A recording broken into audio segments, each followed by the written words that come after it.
Bonjour à tous, bienvenue sur le plateau de Politique et Économie. Aujourd'hui, chers téléspectateurs, nous allons, en compagnie d'Yves-Marie Adeline, traiter plus une question géopolitique et historique qu'économique, quoique l'économie soit présente dans votre livre, mon cher Yves-Marie Adeline. Vous êtes docteur de l'Université de Paris 1, vous êtes l'auteur d'une quarantaine de livres pour lesquels j'ai eu le plaisir et l'honneur de vous inviter. Pas tous les 40. Pas tous les 40, ça aurait fait un peu trop. Mais ce livre m'a beaucoup plu. Je l'ai lu avec un certain bonheur. Son titre, c'est « Les géopolitiques actuelles éclairées par l'histoire ». L'histoire, cette petite science conjecturale, mais cette grande science de la leçon des leçons que nous pouvons en tirer. Et alors, ma première question, évidemment, ce sera, c'est paru chez l'Ancre. Ma première question, c'est pourquoi les géopolitiques? Pourquoi ce pluriel? Parce que c'est en 10 études, disons, qui... C'est passionnant, absolument passionnant, je dois dire. Merci beaucoup.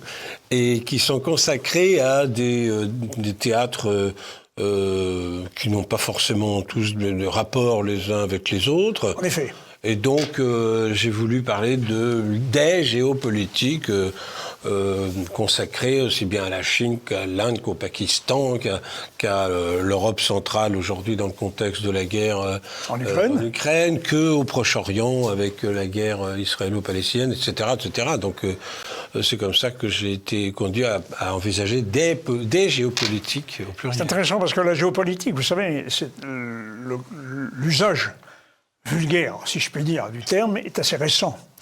Par exemple, il y a 20 ans, on ne parlait pas de géopolitique. Non. Les classes préparatoires HEC, par exemple, dans lesquelles j'ai malheureusement sévi, parlaient de géographie historique, d'histoire économique, mais la géopolitique, c'était la doctrine de l'impérialisme. Oui. C'était la doctrine des états-majors, finalement. C'était la doctrine de la mer. Mais l'histoire est une chose qui ne change pas. Il y a une chose qui ne change pas en histoire, c'est la géographie. En effet, la géographie est prégnante, quoique l'économie puisse modifier la géographie. Vous le dites d'ailleurs, très justement. Mais d'un autre côté, quand vous parlez de les géopolitiques actuelles, vous nous permettez d'échapper au déterminisme géographique. Parce qu'il y a de forts déterminismes géographiques. Et il y a une réflexion qui est très intéressante dans le livre, c'est que vous montrez que les États qui s'affirment le plus aujourd'hui sont d'abord des États.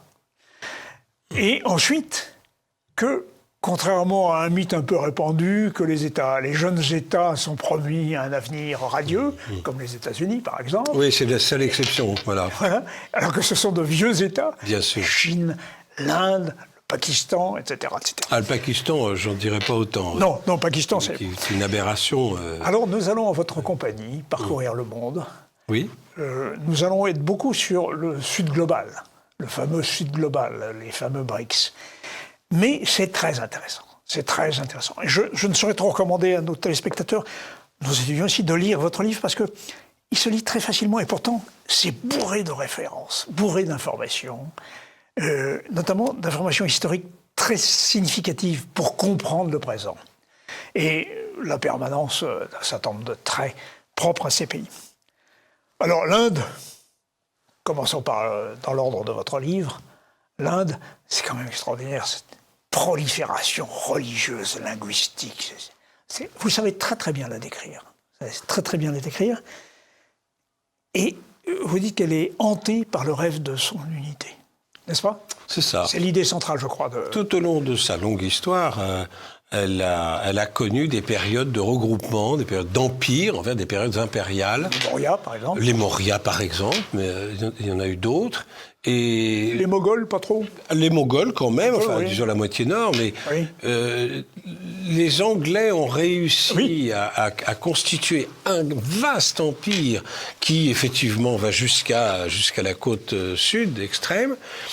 Et en fait, ce qu'on constate, c'est qu'avec l'indépendance des Indes, l'Union indienne essaye de continuer le rêve impérial britannique, du Raj britannique, absolument. Vous faites remarquer d'ailleurs très justement que Raj, c'est une racine indo-européenne. Bien sûr, Rex Regis, oui. Les Brahmanes, les Indo-Européens. Oui, c'est vrai. Oui, c'est Rex. Oui, c'est Rex. Regnum. Oui, le règne, la royauté, le royaume, absolument.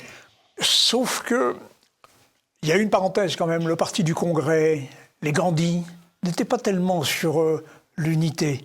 C'est maudit, c'est le nationalisme indien. Alors, ils sont sur l'unité, au contraire. Ce Gandhi, il est absolument désespéré de voir se détacher un Pakistan. Le Pakistan, à ce moment-là, de l'Ouest et de l'Est, puisque dans un premier temps, il y a un seul État avec deux régions complètement différentes, qui sont aujourd'hui le Pakistan et le Bangladesh. Non, eux, surtout quelqu'un comme Gandhi, ça le désespère. Mais il va y avoir... aujourd'hui, nous assistons à une sorte de tentation. L'idée de perpétuer l'Empire, ça, on l'a dès le début, dès Nehru, quand Nehru réclame à la France Pondichéry, quand Nehru envahit... Chandernagore, donc les 5 comptoirs, mais quand Nehru envahit les Indes portugaises, Goa. Alors que cette région-là, qui était depuis 450 ans portugaise, était peuplée de Goanais, c'est-à-dire de gens mélangés, métissés, etc. C'est une véritable invasion. Aujourd'hui, Goa subit évidemment un matraquage de propagande terrible quand on se promène là-bas et qu'on visite, par exemple, la forteresse à l'entrée du port. On fait passer pour, les Portugais pour ce qu'ils n'ont pas été. D'horribles, voilà, c'est ça. En réalité, j'ai connu une autre époque. J'ai commencé à aller là-bas quand j'étais jeune, en 84, et là, je me souviens, j'étais reçu par un Goanais qui me parlait de l'invasion de Goa par les Indiens. Lui, il se sentait pas du tout. Il se sentait pas du tout. Pour lui, pas du tout. Mais il me semble quand même que Modi a accentuer le caractère. Ça avait déjà commencé à cette époque-là, mais alors avec lui, et c'est un peu le risque que Modi fait courir à l'unité de l'Union indienne aujourd'hui, c'est que non seulement il perpétue l'impérialisme, mais il développe un impérialisme hindi. Hindouiste, ça paraît... ça a toujours été un peu comme ça. Mais hindi, c'est-à-dire que, alors qu'il y a 400 langues dans la péninsule, c'est vrai que la langue la plus parlée, mais elle n'est jamais que parlée par 40% de locuteurs. C'est le hindi, et lui veut imposer l'hindi comme la langue de l'Union indienne. 40%, ça fait à peu près... sur 1 milliard... Sur 1 milliard 450 millions. Oui, ça fait pas mal de monde. Ça fait du monde quand même. Rappelons quand même que l'Inde est au-dessus de la Chine maintenant. Oui, elle a dépassé la Chine récemment. Voilà. Mais je me souviens d'une fois où je sortais d'une église, de la principale église de Goa, et je suis interrogé par des gens qui font campagne pour les élections, des gens du parti de Modi, et qui me disent « Qu'est-ce que vous pensez de notre pays, de notre politique ?» Moi, je réponds, écoutez, je n'ai pas à me mêler de ça. Si j'ai peut-être une remarque à faire par rapport à ma jeunesse, parce que là, je vous raconte ça il y a à peu près 5 ans. Par rapport à ma jeunesse, c'est qu'autrefois, quand même, dans les régions, dans toutes les structures hôtelières, de restauration, etc., on parlait anglais facilement. En fait, l'anglais, la pratique de l'anglais... recule. Ah oui. Et je m'entends répondre, mais c'est normal, l'hindi est la langue de l'Union indienne. Comment ça, c'est la langue de l'Union indienne ? Allez dire ça au tamoul, vous voyez ? It is very easy to speak English with the Indian accent. Everybody understands. Ça, c'est vrai. Avec ce remuement-là de la tête comme ça, qui veut dire oui et non pas non. Je me suis fait avoir quand j'étais jeune, je m'étais fait avoir comme ça. J'avais demandé c'est bien le train pour Udaipur. Ah bon, alors si c'est pas celui-là, je le vois partir, je vois Udaipur. Mais enfin, c'était le train pour Udaipur. Yes. Yes, sir. Alors, on pourrait parler infiniment de l'Inde, mais le portrait, la description que vous en faites est absolument passionnante parce que vous savez rentrer dans sa diversité, dans sa richesse incroyable. Et d'ailleurs, on s'interroge à vous lire. Je me demandais comment se fait-il que cette Inde n'est pas à ce point débordée sur les pays extérieur. Alors, elle a débordé d'un point de vue culturel, religieux. Oui, religieux, bien sûr. Elle a surtout, sa vision du monde, la Weltanschauung, diraient les philosophes allemands, l'idée qu'il existe une âme universelle, et que, en fait, nos âmes, à chacun d'entre nous, est une parcelle de ce Brahman. Voilà. L'Atman est une parcelle du Brahman. Ça a énormément influencé, y compris beaucoup de Grecs, beaucoup de penseurs grecs. Ouais. Quelqu'un comme Platon, etc., sont des gens très, très influencés, mais c'est pas le seul. Et donc c'est quand même un pays qui a énormément rayonné. Hein, sur le plan... y compris jusqu'en Chine. Oui, sur le plan religieux, oui. Oui. Mais il n'a pas été très impérialiste, par ailleurs. Non, parce que c'est vrai que... Il se suffisait à lui-même. Oui, voilà, les empires ont été... Alors, le cœur de l'Inde, le cœur historique, vraiment, le noyau, c'est aujourd'hui au Pakistan, c'est-à-dire la vallée de l'Indus. Voilà. Et peu à peu, effectivement, le long du Gange, va s'installer des empires, notamment l'empire Maurya, au lendemain de la conquête alexandrine, etc. Et en fait, ça ira pas au-delà, mais c'est déjà pas mal, parce que c'est quand même très grand. Alors, il y a aussi quelque chose qui persiste, et qui même semble se renforcer quelque peu, ce sont les castes, pardon. Alors ça a toujours... c'est carrément dans la vision religieuse, donc on n'y peut rien. On peut l'abolir, elles sont officiellement abolies. Depuis Gandhi. Depuis l'indépendance, mais bon, en réalité, vous abolissez pas une religion, voilà. Vous dites religion, mais il y a une dimension ethnique aussi. Alors, à l'origine, il y avait... Oui, mais en fait, à l'origine, on pense que ce sont les Aryens qui envahissent, en 2000 ans avant Jésus-Christ, cette région et qui instaure une espèce de hiérarchie où on se mélange pas. Puis ça a été intégré par la religion, car les Indiens sont profondément religieux, mais il faut le comprendre au sens païen du terme. Hein. C'est pas du tout l'exaltation de la personne humaine comme chez les chrétiens. Oui. Donc et effectivement, là, vous naissez dans une caste et vous êtes dans l'ordre de l'être, peu importe ce que sera votre avoir. Vous pouvez être riche et d'une caste inférieure. Dans tout votre cycle de réincarnation, le samsara, eh bien, vous devrez franchir, monter d'une vie à l'autre, gravir cette échelle qui vous conduira ensuite à la libération de ce cycle, la moksha. Mais alors, là, on n'est plus vraiment dans la géopolitique.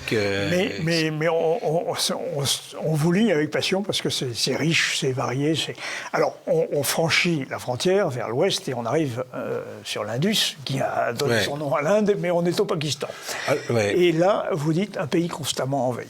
C'est alors un pays constamment envahi, très très douloureusement envahi, évidemment avec les invasions musulmanes, et un pays qui est passé à l'islam de gré ou de force.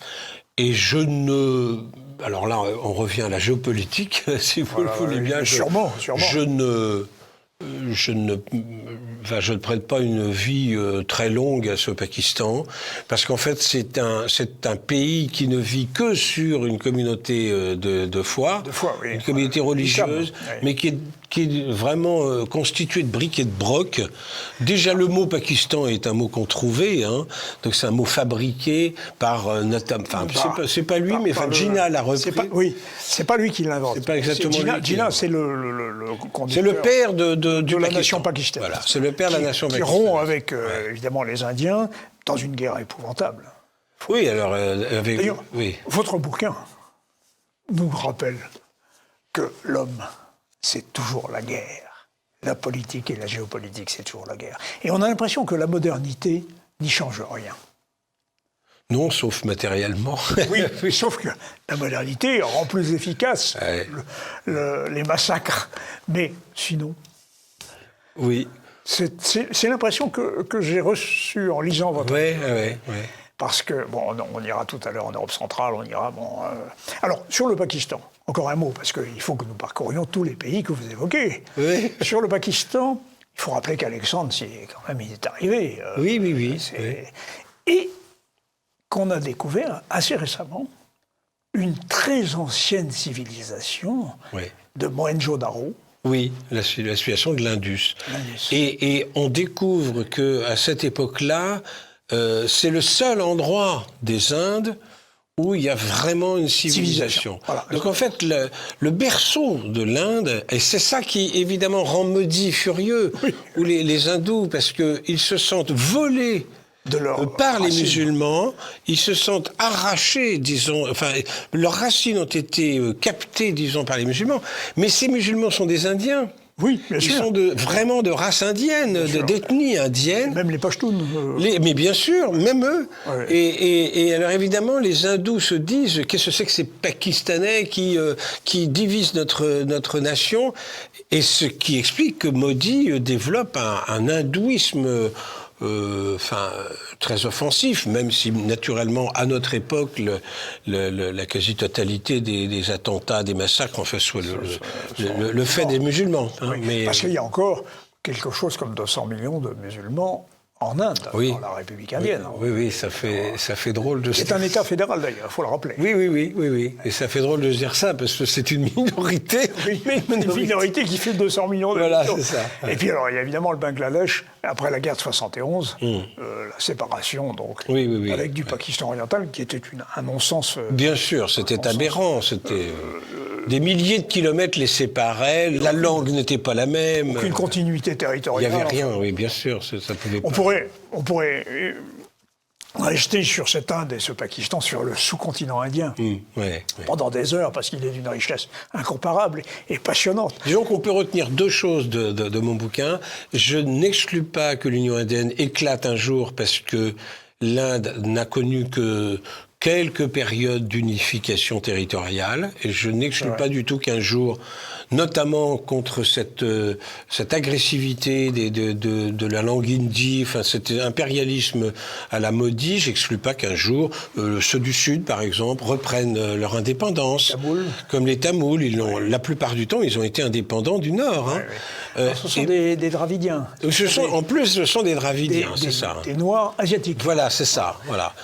Et puis la leçon pour le Pakistan, je pense que, vous savez, toute l'histoire de l'islam, c'est une courbe sinusoïdale, avec des moments de grand fanatisme et puis des moments de relâchement, d'expansion et de restriction, enfin de retour sur soi.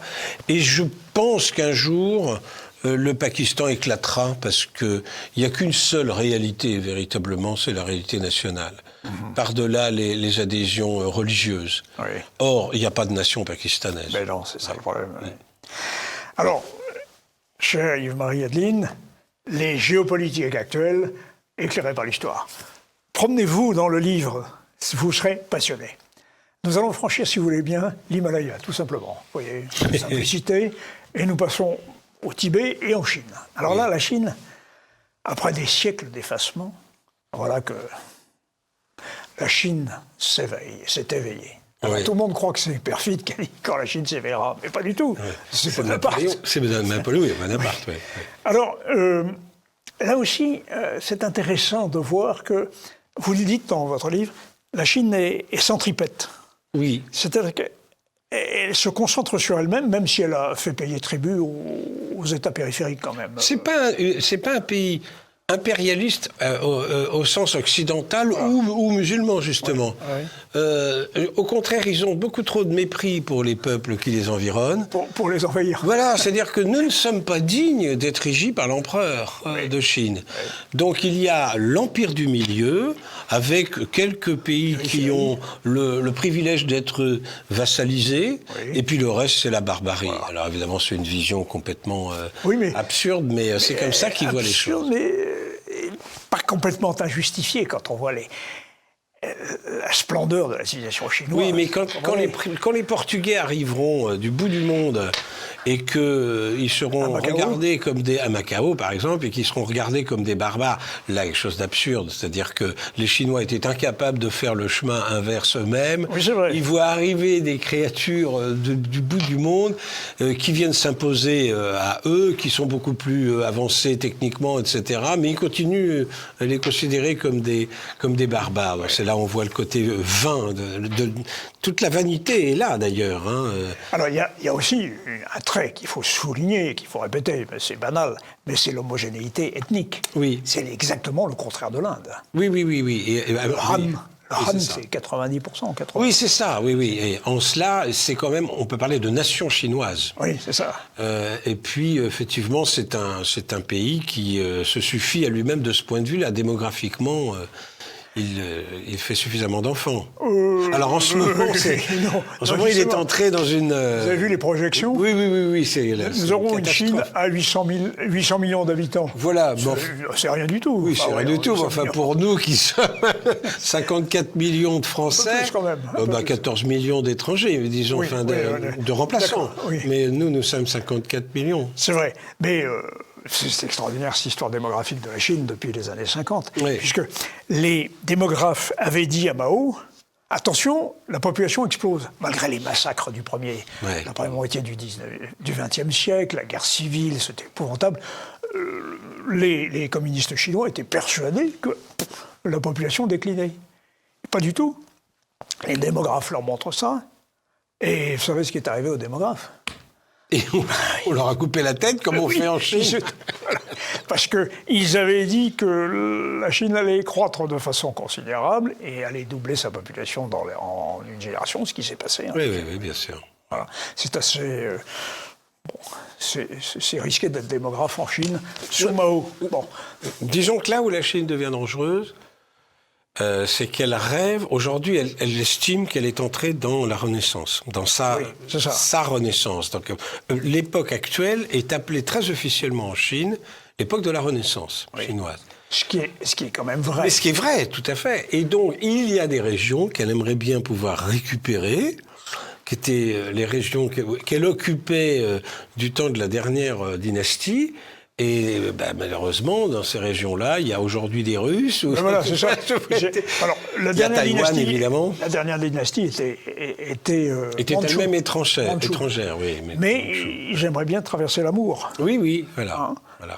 Qui est le fleuve séparant la Chine de la Russie. Voilà. Et donc, il y a quelque chose de dangereux, bien sûr, dans cet irrédentisme. Si on ne veut pas parler d'impérialisme, il y a quand même cet irrédentisme. Un irrédentisme, mais qui n'est pas conforme à l'irrédentisme traditionnel qu'on connaît en Europe, par exemple, parce qu'en fait, il n'y a pas de peuple... Les Mongols ne sont pas des Chinois. La preuve, c'est qu'on avait fait une muraille de Chine. Oui, c'est eux-mêmes. Et les populations sibériennes ne sont pas chinoises, elles sont... Non, mais quand on voit, par exemple, il est possible, alors là, évidemment, c'est très inquiétant, quand on constate le nombre de foyers de tension qui s'allument en ce moment, dans le monde entier, et même... En Europe, on va en parler, oui. Alors en Europe de l'Est, bien sûr, mais même, on ne sait pas trop ce qui va se passer avec l'Angleterre. Eh bien, de se dire que les Chinois, un jour, voudraient récupérer leur île de Taïwan. Taïwan, oui, ça va. Ça, c'est très inquiétant, pour la paix du monde. Hein. Oui. Voilà. Et alors, il y a une dimension géopolitique, géographique très importante de la Chine, que vous soulignez à juste titre, c'est que c'est un pays enclavé. Oui, confiné, absolument. D'où la folie des routes de la soie. Voilà. Ça n'a aucun sens.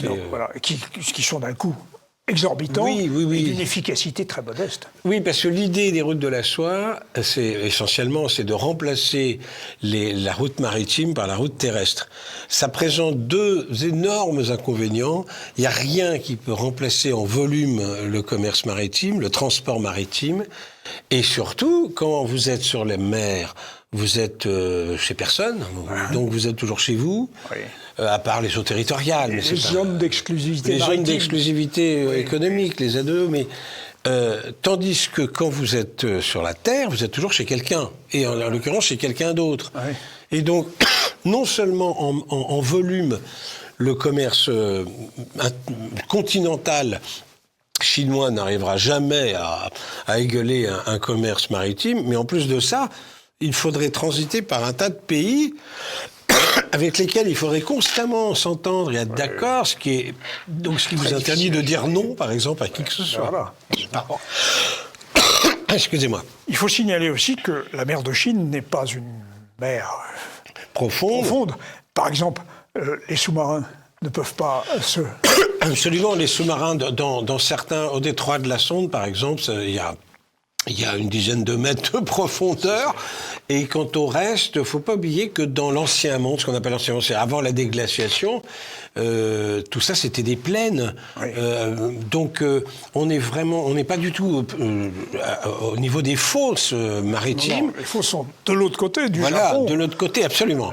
Et donc là, vous êtes dans une mer, la mer Jaune, par exemple, c'est entre 40 et 40 mètres de profondeur, et 45 mètres de profondeur. C'est rien du tout. C'est rien du tout. Et donc, quand il s'agit aujourd'hui d'assurer, disons, une veille stratégique ou une présence stratégique mondiale pour les Chinois, c'est très compliqué, parce que d'abord, on les repère très facilement, voilà, nous, et qui plus est, la Chine ne possède pas encore la technologie de la dilution que possèdent uniquement 4 pays dans le monde, l'Amérique, la Russie, la France et l'Angleterre, et qui rend nos SNLE, nos sous-marins nucléaires lanceurs d'engins, indétectables. Et donc là, on est vraiment dans l'arme absolue. Et les Chinois n'ont pas ça. Ouais. Et ils sont tributaires du détroit de Malacca. Voilà, c'est ça, oui, c'est ça. Ils sont tributaires de... En fait, ils sont confinés dans leur espace. Alors, ça évoque un peu l'Allemagne. Exactement, vous faites la comparaison dans votre livre. D'avant l'Allemagne enclavée enclavée sur le continent européen. Bah, ça n'a pas empêché l'Allemagne de déclarer la guerre à ses oui, mais ça l'a surtout pas empêché de les perdre, les deux guerres. Ça, oui. Encore que... Bon. En dépit d'une puissance, en tout cas fantastique en 14, en 40, c'est bien plus. Alors, je ne l'ai pas dit pour les autres pays, mais vous le soulignez pour la Chine, vous avez la bonne idée aussi de mettre le doigt sur les faiblesses. Et pour la Chine, nous avons la contrepartie, nous, du commerce, qui nous inonde de ses produits. Sauf que vous signalez que c'est quand même une forte dépendance du commerce extérieur. Ah bah oui. Et qu'en cas de tarissement des flux, la Chine risque de connaître... Mais oui, c'est les limites de ce modèle-là. Voilà. C'est-à-dire fonder sa prospérité sur l'exportation, sur la vente de produits, évidemment, à bas coût, en créant un dumping social. On a connu ça pendant des années. Oui. Tout en ayant négligé le marché intérieur... ça, c'est un drame chez les Chinois, ça. Alors, il y a une classe moyenne qui commence à monter, là. Oui, c'est vrai. Mais enfin, il y a une crise de l'immobilier, il y a un tas de problèmes. Il y a un ralentissement de la consommation intérieure. Voilà. Et puis, le régime, quand même, c'est une dictature. Oui. Avec un très fort contrôle social. Très fort contrôle social qui est impressionnant. Alors, c'est peu propice au développement. Surtout quand la Chine est un pays d'espions. Oui. Faites la connaissance de n'importe quel ami chinois à Paris, il vous dira que tous les Chinois de l'étranger se considèrent comme des agents de leur pays. Oui. Et quand vous avez un ami chinois qui travaille dans une entreprise, constamment, il prend des données de votre entreprise qu'il envoie ensuite en Chine. Oui. Et pour lui, c'est tout à fait normal. Oui. Tout Chinois est un espion, en somme. Oui. Bon, ça, c'est pas une bonne manière de faire, parce que vous copiez sur le voisin, c'est comme à l'école. Hein. Oui, mais les résultats, vous faites pas vous-même l'effort de... Oui, mais malgré tout, il faut quand même souligner que la recherche chinoise ils ont fait de gros progrès. Excédentaire. La balance des brevets est excédentaire. Ils inventent. Oui, c'est vrai. Et ils avaient déjà inventé dans le passé. Et c'est nous qui avons exploité ces inventions, la poudre par exemple, qui s'est retournée contre eux. Je ne crois pas que vous le dites. Mais je crois que vous le laissez entendre quand même. En réalité, c'est très valable pour l'heure, par exemple. Parce que l'empereur avait le monopole. Oui. Donc, il donnait l'heure, en quelque sorte. De telle sorte que toutes les inventions techniques étaient monopole de la cour ou des grands ou peut-être des mandarins. Alors que très vite, les techniques que nous leur avons copiées se sont répandues. L'imprimerie, le papier, etc. Voilà. Donc, et même la mesure du temps. C'est un historien, Jean Grimpel, qui montre combien... La cloche des monastères n'est pas le signe de l'aliénation des paysans, contrairement à ce que disait M. Attali dans des textes faciles, mais au contraire, l'instrument de mesure de la valeur du temps et de l'heure de travail, par conséquent. Bon, N'épilongons pas. Et là, on est dans la théorie du travail. Bon. Voilà. Oui. Bon. Mais votre livre se lit avec un bonheur que je recommande à nos auditeurs et nos téléspectateurs. Alors, vous parliez des routes de la soie. Alors, nous allons parcourir la route de la soie et nous arrivons en Europe centrale. Alors là, vous avez un chapitre sur l'Europe de l'Est qui est quand même très étonnant. Un peu dissonant par rapport au reste, parce que nous sommes tous dans l'idée de la Pax Americana, dans l'idée de la guerre froide, de l'Europe de la paix, dont on dit que c'est l'Europe qui a fait la paix, mais non. C'est la paix qui a fait l'Europe. Bon, bref. Et vous nous parlez des irrédentismes. Ça, c'est intéressant quand même. Polonais, roumains, hongrois. Parce qu'on part du principe, nous, on est des Occidentaux, donc on part du principe que les litiges frontaliers, globalement, sont résolus à l'Ouest. Alors, il y a eu ce long litige alsacien. Oui. Bon, mais enfin, globalement, il n'y a pas... c'est pas du tout la même chose avec l'Europe de l'Est après 1945, parce qu'on a là une Europe maltraitée par Staline, avec une Allemagne... toute une partie de l'Allemagne vidée de ses habitants, de 11 millions d'habitants. Et déportés littéralement à l'ouest. Voilà, déportés à l'ouest au profit de la Pologne, laquelle s'est fait, elle, chipper... Amputée un bon tiers à l'ouest, voilà, à l'est, voilà, qui appartiennent aujourd'hui à deux pays très problématiques, créés en 1918, mais disons très agrandis par Staline, que sont la Biélorussie et l'Ukraine. Ouais.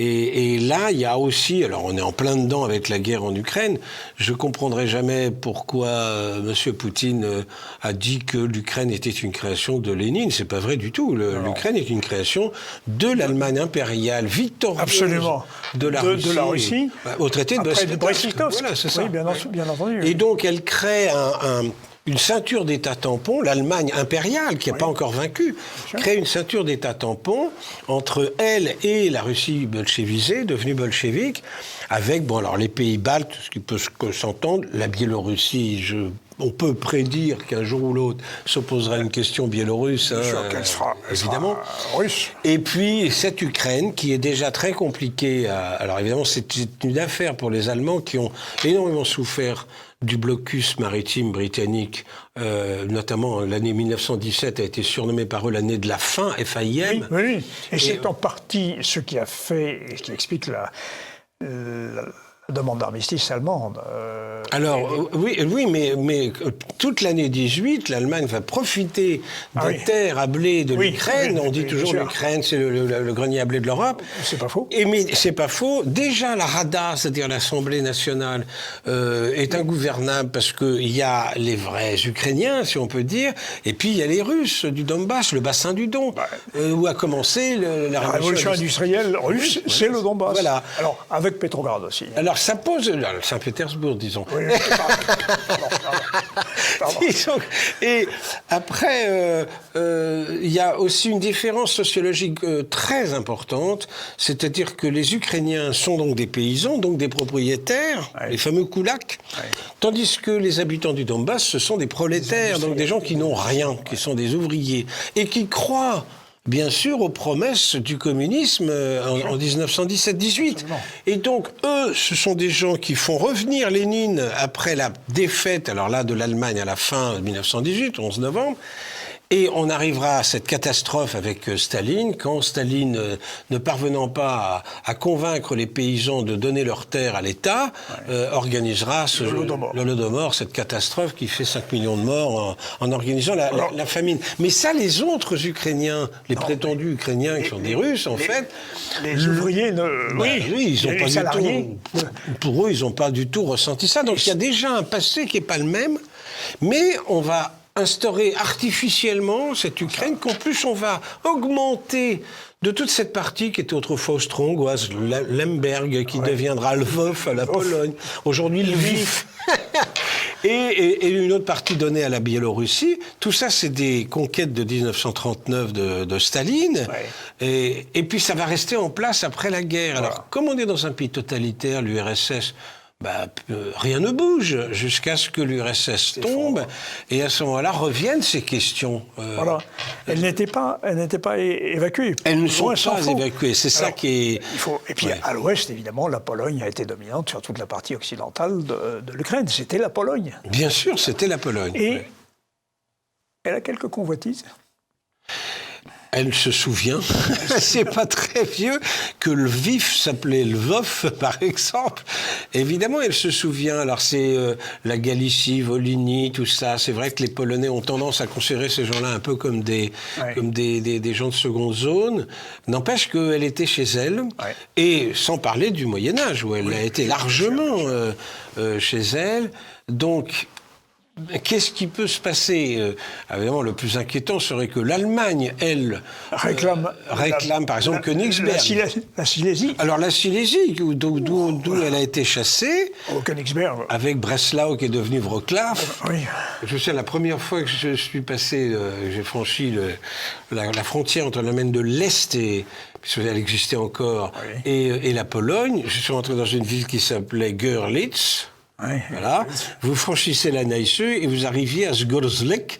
C'est une blague, bien entendu. C'est comme si vous étiez à Tours, vous franchissez la Loire et vous seriez dans une autre ville d'un autre pays, avec un nom, je sais pas quoi, hispanisé, par exemple. Vous passez par le Nord. Torinos.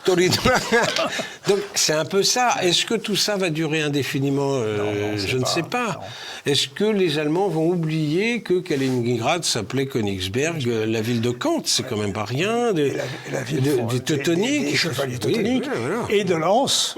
La Hanse teutonique. Et la Hanse, absolument. Ouais. C'est évidemment un problème. Et alors, il y a un irrédentisme aussi hongrois, parce qu'il y a une partie de la Hongrie. Oui, la Hongrie s'est fait chipper un peu des territoires, et donc il n'y a aucune raison qu'Orban, par exemple, qui connaît son histoire, éprouve une sympathie particulière pour l'Ukraine. Et la Roumanie, elle a perdu toute la rive gauche du Danube, qui était la République fédérée de Moldavie. Oui. Et alors là, vous n'avez pas paquet. La Bessarabie, oui. La Bessarabie roumaine, oui. Mais il y a la partie la plus orientale de la Bessarabie qui touche l'Ukraine et qui est pied rouge. Oui, la Transnistrie. Oui. Alors ceux-là, ce sont des pieds rouges, c'est-à-dire des Russes. J'en ai pas vraiment parlé parce que ça pourrait un jour devenir un sujet d'actualité, géopolitique actuel. Oui. Pour l'instant, c'est un peu figé comme ça, donc je n'ai pas voulu aborder cette question-là. Mais par Odessa, par la Crimée, on arrive en Transnistrie. On arrive en Transnistrie, absolument. Oui. Alors, on poursuit notre voyage en votre compagnie, et nous avons traversé l'Atlantique et nous arrivons aux USA. Alors là, c'est intéressant aussi, parce que, évidemment, vous évoquez l'American Dream, la démographie anglo-saxonne, les Philistins, les Indiens. Oui, c'est une habitude qu'ont les puritains mais là, il y a quelque chose d'un peu délirant, évidemment, c'est que, comme la guerre est un péché, si je fais la guerre, il faut que je puisse le justifier moralement. Donc, je fais la guerre du bien contre le mal. Voilà. Et j'ai devant moi un adversaire que je vais, de façon complètement, évidemment, irrationnelle, transformer en un monstre, ou bien les Amalécites de la Bible, où j'ai le droit de les anéantir tous, etc.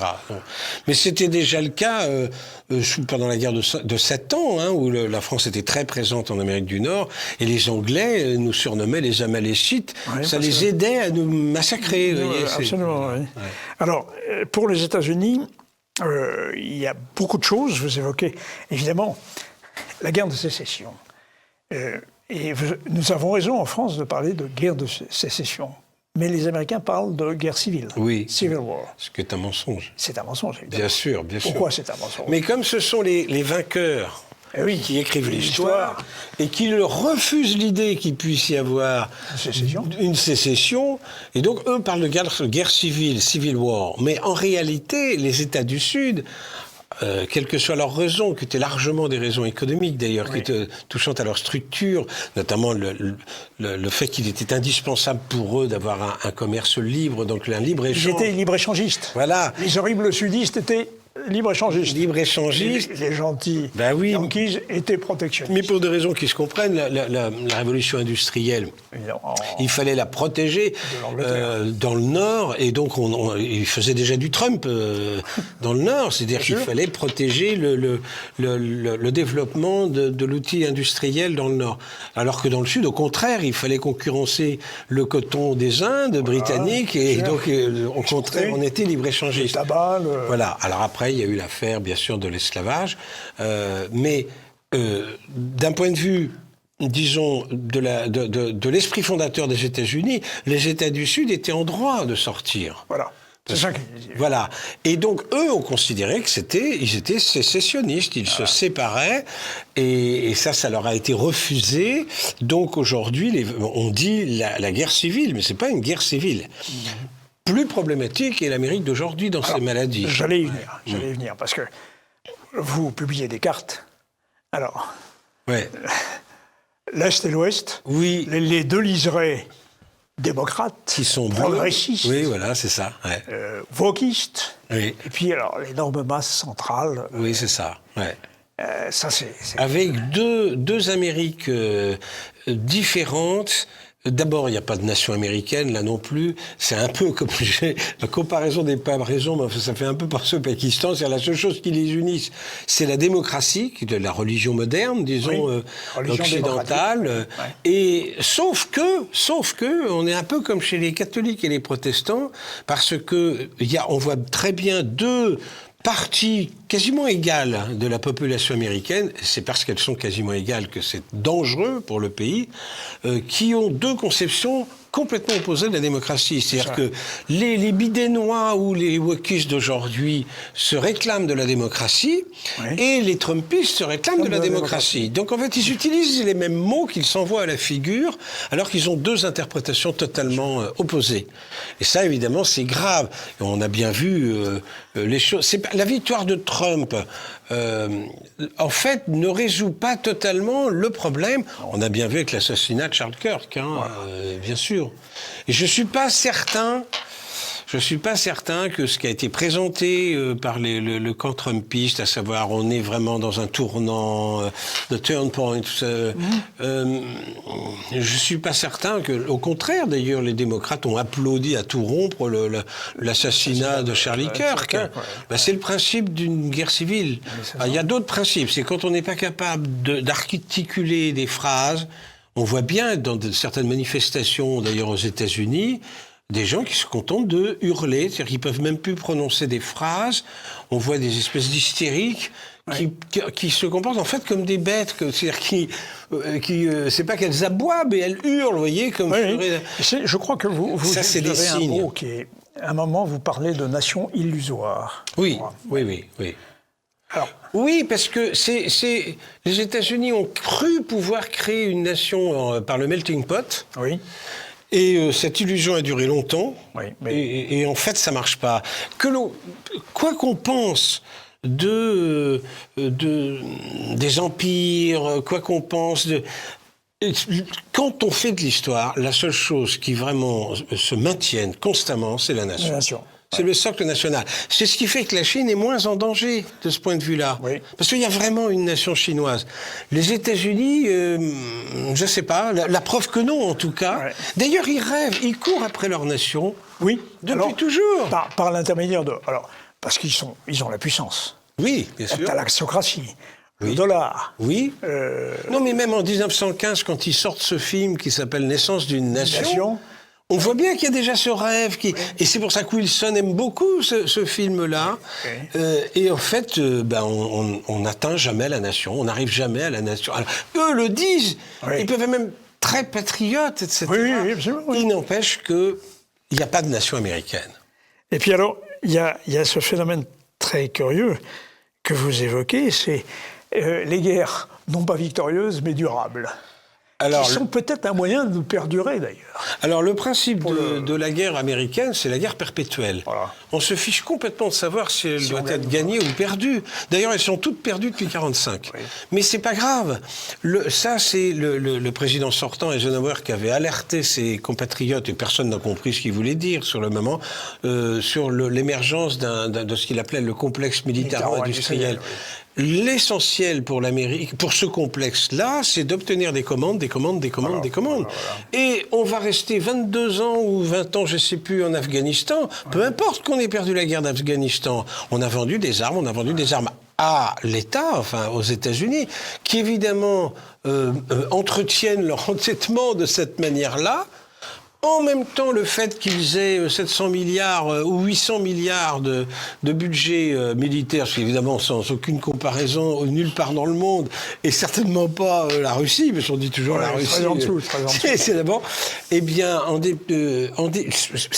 ces dépenses considérables ont longtemps permis, effectivement, à l'Amérique d'imposer le commerce en dollars dans sa monnaie, qui n'est pas convertible en or, et qui est la monnaie impériale. Alors même ça, on voit que ça commence... Si je puis dire, le dollar a du plomb dans l'aile, quoique il n'est plus constitué d'or. Mais enfin, comme les faux monnayeurs qui rajoutaient, les rois qui rajoutaient du plomb dans l'or. C'est une vieille histoire. Bon, mais vieille histoire, en effet. Mais la dédollarisation... Alors, il faut y aller doucement. Oui, elle est lente d'abord, elle sera très progressive. Et les BRICS, alors j'ai pas consacré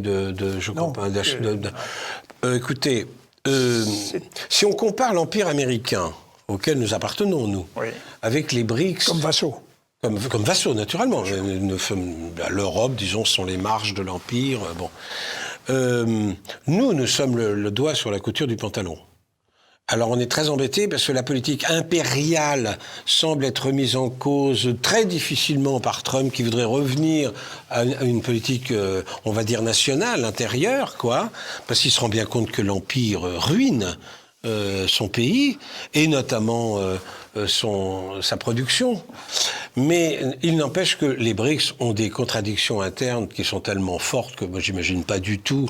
c'est très hétérogène. Il ne peut pas y avoir d'alliance entre la Chine et les Indes, puisqu'ils se disputent l'Himalaya, qui est le château d'eau d'un endroit où il y a 1 milliard d'individus qui s'abreuvent à cette source-là. Et qui se lavent. Et qui s'y lave, oui. Et la Russie, bien entendu, qui a toutes les raisons de craindre une expansion chinoise, parce qu'elle a 140 millions d'habitants et il y a 10 fois plus d'habitants chez les Chinois. Donc je ne crois pas du tout que les BRICS puissent constituer, disons, un ensemble aussi cohérent, s'il devait être agressif, que l'Empire américain, dans l'état actuel des choses, en tout cas. Je pense que vous avez tout à fait raison. Alors, dans votre livre, il y a encore 4 chapitres très intéressants, 5 chapitres même encore très intéressants. Je vais être obligé de choisir, parce qu'il y a énormément de choses. Alors, il y a Israël, un mot. Votre chapitre, c'est l'impossible solution de 2 États. Ça n'a pas de sens. Il suffit de regarder une carte. Une carte géographique. Ce qui avait été décidé à l'ONU en 47, 48, etc., le partage, c'était un État d'Israël impossible à défendre, et c'était une Palestine éparpillée façon puce. Bon, donc aujourd'hui, c'est impossible. La situation à 2 États n'est pas possible.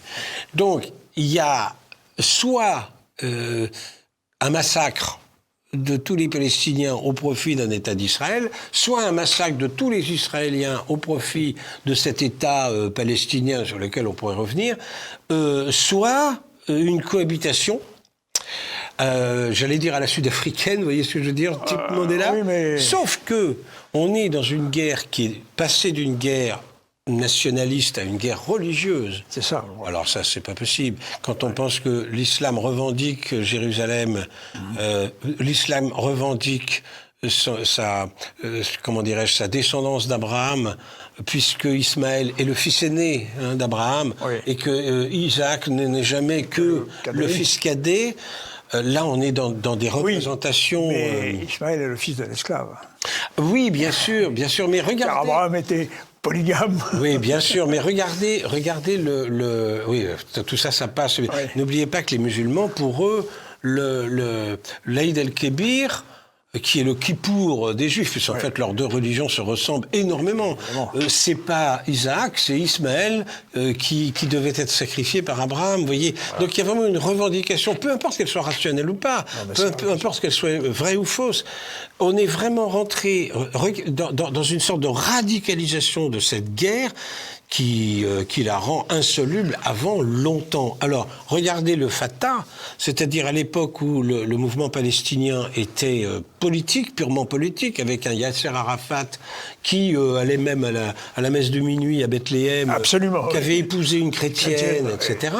Et avec l'échec de cette version, disons, laïque et nationale, eh bien, ce sont les frères musulmans qui ont pris le relais avec, effectivement, le Hamas, par exemple, le Hezbollah au nord, mais le Hamas, et qui, alors là, les deux symboles sont, les deux vignettes sont différentes.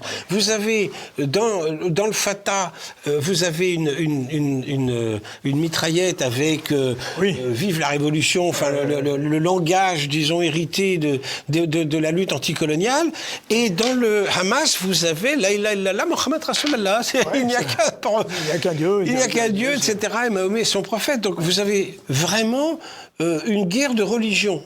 Comment voulez-vous résoudre cette question-là ? Alors, on peut estimer en tant que Français que cette affaire aurait dû rester du domaine de la politique étrangère. Compte tenu de la maladie, enfin d'une des maladies de la République française aujourd'hui, ça n'a pas été possible et c'est devenu un thème de politique intérieure, ce qui, pour un gaulliste, est invraisemblable. Alors, il y a eu peut-être la solution européenne, vous savez, au moment du protestantisme. Oyus regio, cuius religio. Oui, mais vous faites comment en Israël ? Difficile. Parce que, alors, évidemment, et puis alors, il y a un autre problème, c'est évidemment qu'il faut interroger fondamentalement les racines du sionisme. C'est-à-dire que... Alors vous évoquez cette question... oui, parce qu'à l'origine, la communauté juive n'était pas du tout sioniste. Hein. Vous savez pourquoi ? Le premier congrès juif mondial s'est tenu à Bâle. Parce qu'il devait se tenir à Munich, et que la communauté juive allemande avait refusé parce qu'elle disait ceci: nous n'aurons pas deux nationalités. Ils se sentaient allemands. La suite, malheureusement... La Suisse, voilà, malheureusement pour eux, bien sûr. Mais ils se sentaient allemands. Non, mais il y a en plus de ça... Enfin, chez des juifs orthodoxes, or, ils progressent en nombre, les juifs orthodoxes. L'État d'Israël n'a pas été fondé par le Messie, et donc, dans une certaine mesure, c'est un blasphème. Puisque normalement, c'est le Messie, qui évidemment n'est pas Jésus, c'est le Messie qui doit restaurer. Souvenez-vous de l'Évangile, juste avant la Pentecôte, où les apôtres disent à Jésus: Maître, est-ce que c'est maintenant que tu vas rétablir la royauté en Israël ? Donc, ils tiennent encore à cela. Or, ce sont des laïcs qui ont recréé un État d'Israël. Et puis alors, il y a un deuxième problème, c'est que nous sommes des Gaulois. Bon, alors avec des croisements, peu importe, on est des Gaulois. On a adoré Toutatis, puis on a adoré Jupiter, puis maintenant on adore Jésus-Christ. Bon, alors après, il y a des gens qui adorent la démocratie, mais à chaque fois, c'est des... Bon. Mais on est tous des Gaulois. Faire passer la population palestinienne comme étant tout uniment venue de la péninsule arabe, mais c'est pas possible. L'histoire fonctionne pas comme ça. Donc il est évident que quand on va chez des Palestiniens aujourd'hui, on va chez des gens qui ont été juifs, puis chrétiens pour beaucoup d'entre eux, et aujourd'hui musulmans. Mais c'est la même race, si je puis dire, c'est la même ethnie. Donc ça pose encore une difficulté. Alors, il y a beaucoup de choses dans ce chapitre. Nous avons peu de temps encore, mon cher Yves-Marie, mais je voudrais souligner l'importance de deux chapitres. C'est le paradoxe de l'Union européenne, alors là. Ah oui. Et alors, il y a une leçon. Si je comprends ce que vous avez voulu dire, c'est que l'Europe a expérimenté des tas d'empires. Il y avait l'Empire romain qui est le mieux réussi, il y a eu celui de Charlemagne, il y a eu l'Empire romain germanique, il y a eu Charles Quint, il y a eu Napoléon, il y a eu Hitler, et maintenant il y a Einstein Bon. Hallstein, qui oui, bon, qui venait d'Hitler, disons. Oui. Et Madame von der Leyen. Von der Leyen. C'est-à-dire que les empires ont toujours échoué en Europe. Et vous avez l'air de dire, mais vous ne le dites pas comme ça, que l'empire de Bruxelles, l'empire de l'Union européenne, de la Commission européenne, son fédéralisme centralisateur. Vous critiquez une appellation que j'utilise dans mon livre sur la prison des peuples. D'aucuns disent que c'est la prison des peuples. Apparemment, vous ne pensez pas que c'est la prison des peuples. Je me souviens pas. Mais non, pourquoi je ne penserais pas ça? Non, parce qu'au fond, vous défendez la vision capétienne et gaullienne. Oui, bien sûr. De façon nuancée. Ce que j'ai voulu surtout montrer... On est tous des êtres subjectifs. Moi, je suis catholique, donc le côté universel me plaît. Ben oui. Évidemment que l'Empire me plaît en tant que catholique, hein, c'est-à-dire tous les hommes sont réunis. Mais il faut bien faire la différence entre ce qui est de l'ordre de la foi et ce qui est de l'ordre de la cité où on vit. Et les hommes sont en troupeau et ce qu'on appelle des nations. Mais surtout, ce que j'ai voulu montrer, c'est que il y avait un rêve fédéral qui a abouti à un pays ultra centralisateur. Et tout au contraire d'être du fédéralisme européen, nous sommes dans des institutions archi-centralisées, très très loin des États-Unis. Pensez qu'aux États-Unis, il y a des pays qui pratiquent la peine de mort, d'autres qui la pratiquent pas, il y a des pays qui pratiquent l'avortement, d'autres qui ne le pratiquent pas. Aujourd'hui, si vous voulez appartenir à l'Union européenne, vous devez adopter la doxa bruxelloise, c'est-à-dire en l'occurrence contre la peine de mort et pour l'avortement, par exemple, ou pour le wokisme et tout ce que vous voudrez, en parlant des valeurs fondatrices de l'Europe. Ça ferait bien rire Maurice Schumann, qui a failli être prêtre, il a été séminariste. Et on se souvient quand même que Walter Einstein a été président de la Commission européenne et que c'était un ancien qui avait écrit un texte pour Adolf Hitler. Pour Adolf Hitler, qu'il a réadapté. La Nouvelle Europe. Oui, la Nouvelle Europe qu'il a réadapté ensuite.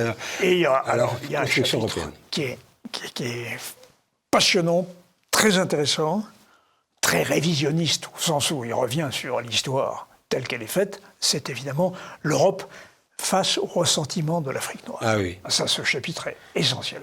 Bon, il y a un chapitre sur la Yougoslavie, mais on n'aura pas le temps. Mais l'échec de la diplomatie française en Afrique, chassée par la plupart des régimes, et vous signalez d'abord que l'Afrique est demeurée un continent très isolé, à cause du Sahara. Oui. Voilà, le Sahara jouait un rôle géographique essentiel. Oui. Enfin, parce qu'on ne comprend pas l'histoire si on ne fait pas de géographie. Bien sûr. Bon, à vous, je vais l'apprendre. Qui est même presque, avant d'être historien, vous avez été géographe, je crois. Mais ça n'a pas d'importance. Et donc, évidemment, l'Afrique, le continent noir, comme on l'appelait, étant isolé du bassin méditerranéen par ce désert qui est le plus vaste du monde, eh bien, évidemment, on n'a pas pu bénéficier de la communication. Voilà. Alors, il y a des développements. On m'a dit qu'il faut que je rende l'antenne. Alors, si je pouvais dire une seule phrase. Dites une seule phrase. Il y a une dame qui fait partie d'une famille un peu d'un gang, les Traoré, là, qui ont fait beaucoup parler d'eux. Elle a dit un jour, on nous dit on doit quelque chose à la France. Mais vraiment, je me demande ce qu'on doit à la France. Je lui répondrai, parce que ce pas des journalistes qui peuvent lui répondre, je lui répondrai, non seulement vous ne devez rien à la France, mais vous avez toutes les raisons de lui en vouloir, parce que la France a mis fin aux pratiques de vos ancêtres qui étaient des trafiquants d'esclaves. Bien sûr. Et bien sûr. Mais il y a beaucoup plus que ça encore dans votre bouquin. Ce qui me plaît le plus, c'est évidemment la remise en cause des traites africaines telles qu'elles sont présentées aujourd'hui par l'histoire. Parce que là, il y a une fausseté extraordinaire. Et sur la révolution industrielle, sur le fait que, par exemple, l'Afrique se dit pauvre, appauvrie par la colonisation, mais il n'y a rien de plus faux. La colonisation n'a jamais rapporté grand-chose à la métropole et elle a coûté infiniment cher. Elle a coûté cher. Aux États. Et vous défendez, on finira là-dessus, sur le CFA qui interdit la planche à billets et la corruption. En effet, le CFA est rejeté, mais à tort, parce que la corruption serait bien plus grande en Afrique encore sans le CFA. Il y a des quantités de choses qu'on n'avons pas pu dire sur cette Afrique, mais c'est très passionnant et je recommande encore à nos téléspectateurs cet excellent livre, Les géopolitiques actuelles éclairé par l'histoire, parce que vous éclairez par l'histoire la situation du monde, dont je disais quand même au début de notre entretien qu'il est toujours aussi bellogène, qui engendre la guerre, qui aime la guerre. Ça ne devrait pas s'arranger dans les années qui viennent. Malheureusement. Merci Marie-Hélène, merci beaucoup. Merci. Et à très bientôt, chers téléspectateurs.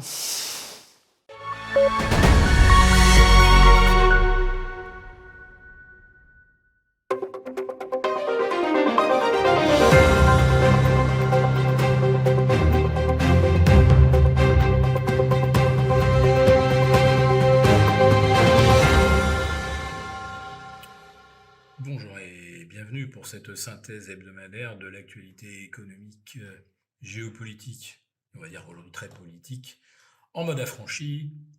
Je salue tous les abonnés de TV Liberté pour cet épisode que je vais intituler « Mensonges et trahison ».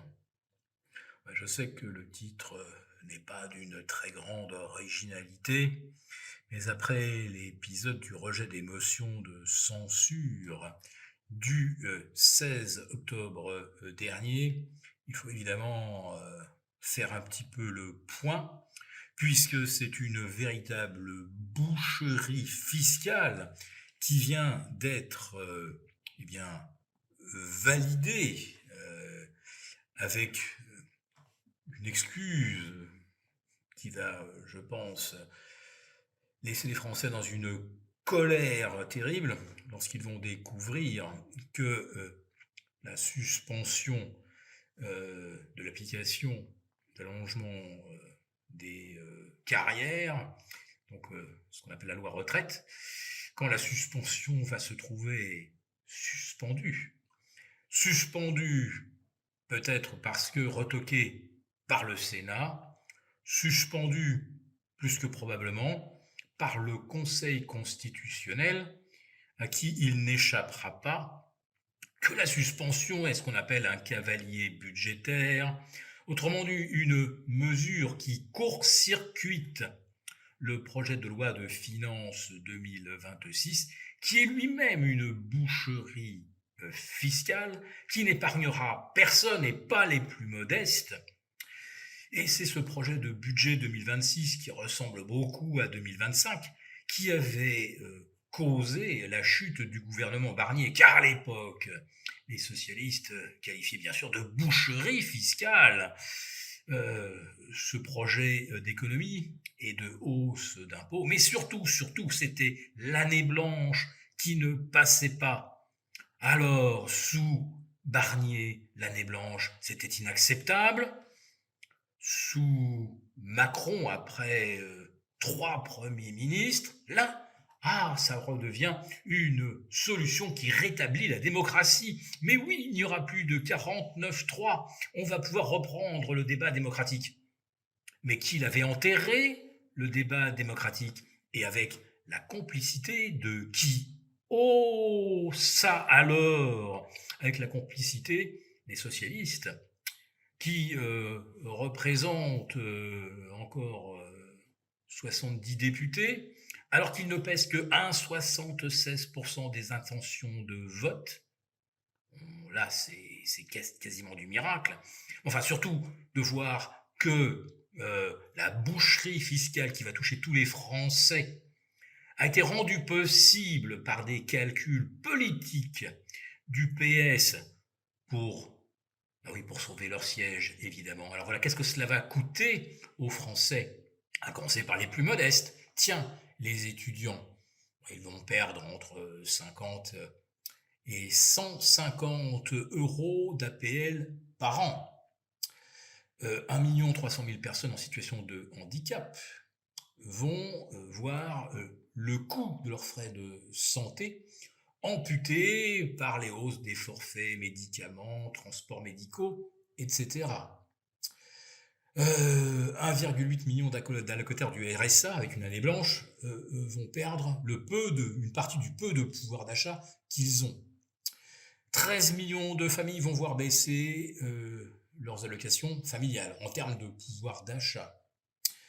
13 millions de personnes atteintes de maladies chroniques vont devoir payer jusqu'à 850 € de plus par an. Allez, on va dire 70 € par mois.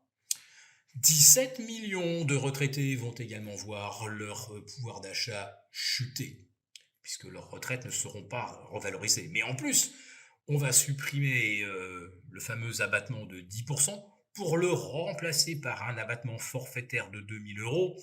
Bref, tous ceux qui gagnent qui touchent plus de 20 000 € de retraite par an vont y être largement perdants, peut-être jusqu'à plusieurs milliers d'euros. 18 millions d'actifs vont voir leur impôt sur le revenu augmenter en relatif, puisqu'on va considérer qu'ils gagnent plus, mais sans soustraire à l'inflation qui mange leur pouvoir d'achat. Enfin, 47 millions de personnes finiront bien par subir le report de la retraite à 64 ans lorsque la suspension sera elle-même suspendue. Et alors là, pour bien énerver les Français, on leur explique, et bien avant même le jour du vote, que 56% des Français sont contre la dissolution, alors que vous en avez 80 qui voudraient voir disparaître Macron et la clique qui est au pouvoir et qui se fiche totalement des Français, de la démocratie, etc. depuis près de 2 ans. On leur dit que 56% d'entre eux ne souhaitaient pas la dissolution. Voilà. À la boucherie fiscale, on ajoute l'insulte à l'intelligence. Mais pour les socialistes qui vont garder leur poste, leur privilège, eh bien il y en a un de plus. Figurez-vous que le 16 octobre dernier, sitôt la motion ou les motions de censure rejetées, eh bien le CAC 40 Global Return, celui qui agrège les dividendes, a battu un nouveau record historique absolu. Alors réjouissons-nous tout de même que le spread, l'écart de rendement entre l'OT et le Bund, se soit contracté à maintenant à peine 75 points de base, alors qu'on était à 88 lors de l'annonce de la démission de monsieur Lecornu. Oui, ça fera de l'argent un petit peu moins cher pour les entrepreneurs, pour ceux qui souhaiteraient acheter un bien immobilier. En réalité, ce qui empêche notamment les primo-accédants d'acheter un bien aujourd'hui, c'est qu'il n'y a quasiment pas de biens accessibles, parce qu'on ne construit plus, parce que le krach de l'immobilier en France a été littéralement orchestré par la Macronie au nom de la lutte contre la rente. Aujourd'hui, il n'y a plus aucun intérêt d'aucune sorte à investir dans l'immobilier. Ce n'est évidemment pas rentable pour celui qui y investit. Donc, au-delà de la crise du bâtiment, on a une crise du logement. Enfin, la crise du bâtiment, c'est quand même pas neutre, puisque cette année, on va battre le record de 50 000 dépôts de bilan pour des entreprises françaises, dont la moitié ou quasiment ont un lien ou dépendent de la conjoncture dans le bâtiment. Voilà, les artisans, etc. Si on ne construit plus rien, ils n'ont plus de travail. Mais réjouissons-nous, puisque le rejet de la motion de censure va rassurer nos créanciers, rassure les actionnaires. On bat de nouveaux records. Voilà qui va certainement faire plaisir Madame Yael Braun-Pivet, qui avait juste oublié de déclarer un peu plus de 40 000 € de valeur de son portefeuille boursier. On n'est pas à ça près. D'ailleurs, Madame Yael Braun-Pivet est celle qui a eu cette sortie, d'ailleurs la veille du vote des motions de censure. Ah bah les héritages, c'est un véritable scandale, c'est malsain. Certains s'enrichissent d'un coup. C'est de l'argent tombé du ciel. Ah, c'est pas comme l'argent qui tombe de la poche des fonctionnaires dans son escarcelle de présidente de l'Assemblée nationale, évidemment. Voilà, donc après une vie de labeur, de taxation, de surtaxation, eh bien les biens qu'on a réussi à conserver, le peu d'argent qu'on a réussi à mettre de côté, eh bien Madame Yael Braun-Pivet est tout à fait pour qu'on le confisque définitivement. Vous avez été imposé à 70% de votre production de richesse de votre vivant. Vous serez imposé ou on vous confisquera les 30% qui restent une fois dans votre cercueil. Oui, là je vous parle aussi d'un cercueil, là c'est celui de la démocratie, et devinez qui a planté les clous. Pour vous remercier de votre fidélité, vous pouvez télécharger gratuitement notre guide pratique d'achat d'or qui vous assurera de naviguer sereinement si vous souhaitez acheter, stocker ou vendre de l'or en toute sécurité. Il vous suffit de cliquer sur le lien en description pour l'obtenir gratuitement. Merci et à bientôt.